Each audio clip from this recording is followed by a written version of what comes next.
কাজ করব। তা আমি বিশেষ করে অনুরোধ করবো যে এটাই, যে আমরা যে উদ্যোগ নিয়েছি সেই উদ্যোগটা যদি আমরা সবাই সহযোগিতা করেন কাজে লাগবে। আর আমি অনুরোধ করবো এটাই, যে আপনার সময়টাকে গুরুত্ব দিবেন। আমার একটা জায়গায় খারাপ লাগে, সময়টাকে কেউ গুরুত্ব দিতে চায় না, কিছু সংখ্যক গুরুত্ব দিতে চায় না, অনেকে দেয়। তা আমি অনুরোধ করবো আজকে আমাদের ইংরেজি নববর্ষের উপলক্ষে 2026 মেহরবানি করে আপনারা সময়টাকে গুরুত্ব দিবেন।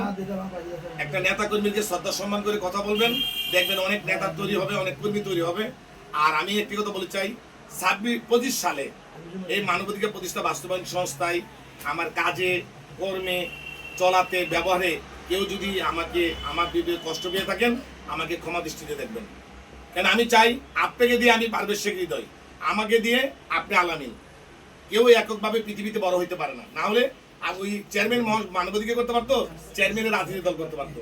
সবাইকে নিয়ে সবাই এগিয়ে যেতে হবে।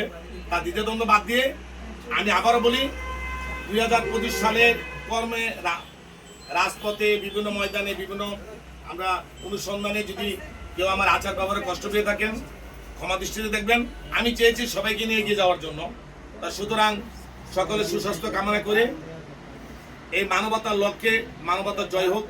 আপনারা যে লোকগুলো আছেন সবাই মিলেমিশে এই চট্টগ্রামকে আমরা আল্লাহ বাসের নির্বাচনের পরে আমরা নিজস্ব ভবনে হাত দিতে যাব। বাহিরের জাতিসংঘের আমরা ফান্ড নিয়ে আসবো ইনশাআল্লাহ।